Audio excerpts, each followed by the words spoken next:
Mehmed II, by name Mehmed Fatih, Turkish, Mehmed the Conqueror, born March 30, 1432, Adrianople, Thrace, Ottoman Empire, died May 3, 1481, Hunkarkayuri, near Maltepe, near Constantinople, Ottoman Sultan from 1444 to 1446 and from 1451 to 1481. A great military leader, he captured Constantinople and conquered the territories in Anatolia and the Balkans that comprised the Ottoman Empire's heartland for the next 4 centuries. Early years and first reign. Mehmed was the fourth son of Murad II by a slave girl. At the age of 12 he was sent, as tradition required, to Manisa Magnesia with his 2 tutors. The same year, his father set him on the throne at Edirne and abdicated. During his first reign, August 1444 to May 1446, Mehmed had to face grave external and internal crises. The King of Hungary, the Pope, the Byzantine Empire, and Venice, all eager to take advantage of the accession of a child to the Ottoman throne, succeeded in organizing a crusade. Edirne was the scene of violent rivalry between the powerful Grand Vizier Kandarli Halil, on the one hand, and the viziers Zaganos and Sahabuddin, on the other, who claimed that they were protecting the rights of the child sultan. In September 1444 the army of the Crusaders crossed the Danube. In Edirne this news triggered a massacre of the Christian-influenced Harufi sect and conjured up an atmosphere of panic and arson.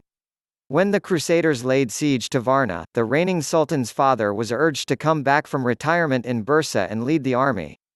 The Ottoman victory at Varna under Murad II, November 10, 1444, put an end to the crises. Mehmed II, who had stayed in Edirne, maintained the throne, and after the battle his father retired to Manisa. Zaganos and Sahabuddin then began to incite the child sultan to undertake the capture of Constantinople, but Kandarli engineered a revolt of the Janissaries and called Murad II back to Edirne to resume the throne May 1446. Mehmed was sent once more to Manisa with Zaganos and Sahabuddin, newly appointed as his tutors. There Mehmed continued to consider himself the legal sultan. Second accession in 1451. On his father's death, Mehmed ascended the throne for the second time in Edirne, February 18, 1451. His mind was filled with the idea of the capture of Constantinople.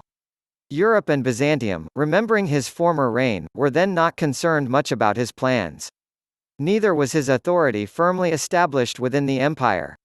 But he was not long in showing his stature by severely punishing the Janissaries who had dared to threaten him over the delay of the customary gift of accession. Yet he reinforced this military organization, which was destined to be the instrument of his future conquests. He devoted the utmost care to all the necessary diplomatic and military preparations for the capture of Constantinople. To keep Venice and Hungary neutral, he signed peace treaties favorable to them. He spent the year 1452 mainly in building the fortress of Bagatskasan, later Rumeli Hisari, for the control of the Bosporus, in building a fleet of 31 galleys, and in casting new cannon of large caliber.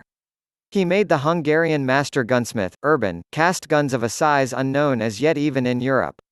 Meanwhile, the Grand Vizier Kandarli argued against the enterprise, and during the siege of Constantinople April 6 to May 29, 1453, the opposing views were voiced in 2 war councils convened at critical moments. Zaganos vehemently rejected the proposal to raise the siege. He was given the task of preparing the last great assault.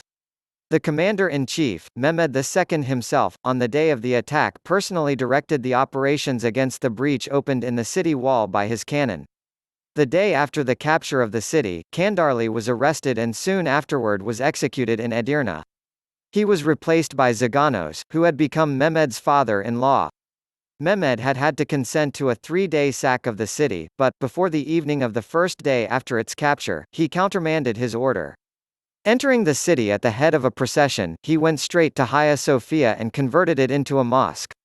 Afterward he established charitable foundations and provided 14,000 gold ducats per annum for the upkeep and service of the mosque. One of the tasks on which Mehmed II set his heart was the restoration of the city, now popularly called Istanbul, as a worthy capital of a worldwide empire. To encourage the return of the Greeks and the Genoese of Galata, the trading quarter of the city, who had fled, he returned their houses and provided them with guarantees of safety. In order to repopulate the city, he deported Muslim and Christian groups in Anatolia and the Balkans and forced them to settle in Constantinople.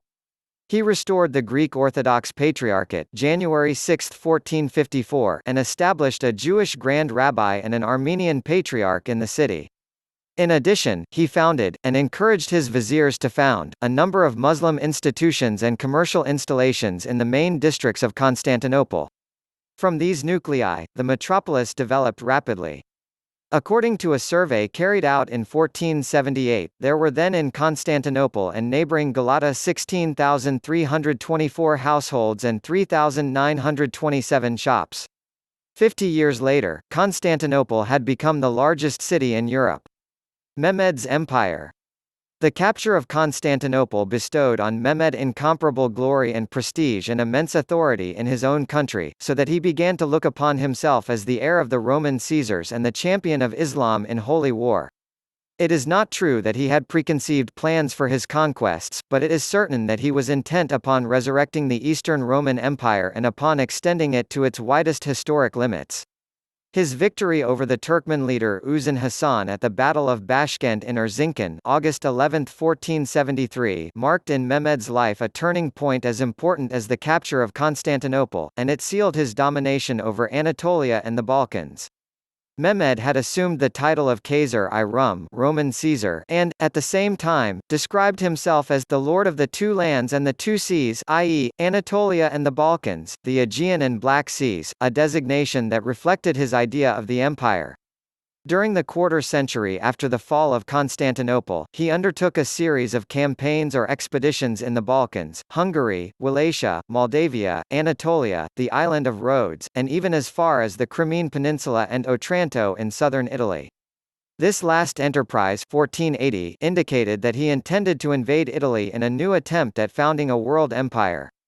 The following spring, having just begun a new campaign in Anatolia, he died 15.5 miles (25 kilometers) from Constantinople. Gout, from which he had suffered for some time, in his last days tortured him grievously, but there are indications that he was poisoned. During the autocrat's last years, his relations with his eldest son Bayezid became very strained, as Bayezid did not always obey his orders. Mehmed's financial measures resulted, toward the end of his reign, in widespread discontent throughout the country, especially when he distributed as military fiefs about 20,000 villages and farms that had previously belonged to pious foundations or the landed gentry. Thus, at his death, the malcontents placed Bayezid on the throne, discarding the Sultan's favorite son, Jem, and initiated a reaction against Mehmed's policies. Achievements. The conqueror reorganized the Ottoman government and, for the first time, codified the criminal law and the laws relating to his subjects in one code, whereas the constitution was elaborated in another, the two codes forming the nucleus of all subsequent legislation. In the utterly autocratic personality of the conqueror, the classical image of an Ottoman padishah emperor was born. He punished with the utmost severity those who resisted his decrees and laws, and even his Ottoman contemporaries considered him excessively hard. Nevertheless, Mehmed may be considered the most broad-minded and free-thinking of the Ottoman sultans. After the fall of Constantinople, he gathered Italian humanists and Greek scholars at his court. He caused the patriarch Gennadius II Scholarios to write a credo of the Christian faith and had it translated into Turkish. He collected in his palace a library of works in Greek and Latin. He called Gentile Bellini from Venice to decorate the walls of his palace with frescoes as well as to paint his portrait, now in the National Gallery, London. Around the Grand Mosque that he constructed, he erected 8 colleges, which, for nearly a century, kept their rank as the highest teaching institutions of the Islamic sciences in the empire. At times, he assembled the ulama, or learned Muslim teachers, and caused them to discuss theological problems in his presence. In his reign, mathematics, astronomy, and Muslim theology reached their highest level among the Ottomans. And Mehmed himself left a divan, a collection of poems in the traditional style of classical Ottoman literature. Thank you for watching. If you like this video, please subscribe to our channel.